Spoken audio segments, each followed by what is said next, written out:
तलाक देण दा भी मसनून तरीका यह है कि वो ऐसे तोहर दे अंदर जो औरत हैज तो पाक हो जाए, ऐसे तोहर दे अंदर तलाक दवे जिस तोहर दे अंदर इसने अपनी बीवी नाल अलैदगी इख्तियार नहीं की। अल्लाह अकबर कबीरा। तलाक दवे और एक वक्त में सिर्फ एक तलाक दवे और फिर 3 माह तक इंतजार करे कि शायद कोई सुलो दा रस्ता, रुजू दा रस्ता बन जाए। अल्लाह अकबर कबीरा। मेरे मोहतरम भाइयों, फिर भी अगर कोई सूरत हाल ना बने, 3 महीने तो बाद वो फिर दोबारा दूसरी तलाक दे, फिर 3 महीने रुके, फिर वो जनाब तीसरी तलाक दवे और फिर ये तलाक बायना है, इस तो बाद रुजू नहीं हो सकता।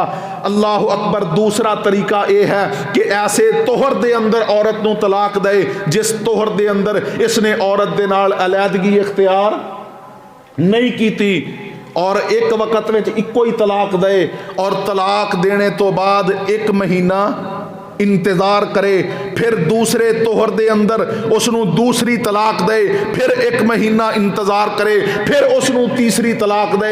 मेरे मोहतरम भाइयों, ये शरी और मसरून तरीका है, लेकिन अज साडी सूरत हाल क्या है कि किसी गल तो खामद और बीवी दी छोटी जी नाराजगी बन गई तो फौरन जनाब उस मजलिस के अंदर तलाक तलाक तलाक कर देंगे ने जी, और फिर बाद के अंदर लोगों तो मसले पूछते हैं, गुस्से में आके तलाक दे दी।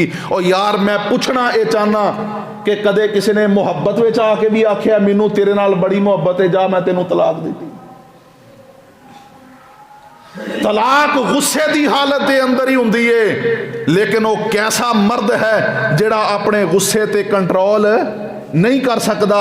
और ऐसे नाजुक रिश्ते दे मामले दे अंदर, और मेरे मोहतरम भाइयों मैं फिर गुजारिश करांगा, निकाह बड़ा अहम रिश्ता है, लेकिन इहदे नाल नाल निकाह बड़ा नाजुक रिश्ता भी है। इस वास्ते सानू बहुत ज़्यादा एहतियात की ज़रूरत है। मेरे मोहतरम भाइयों, शरीयत ने यह हुक्म दिता है और फिर अल्लाह दा कुरान ये कहंदा है कि अगर तलाक देने तो बाद खामद और बीवी इन्हों अपनी गलती का एहसास हो गया, दोनों रजू करना चाहते ने, तो फिर किसी की इज्जत और गैरत आड़े ना आए, बल्कि उन्होंने रजू करने का हक शरीयत ने दिता है। उहदे अंदर कोई बंदा रुकावट ना बने।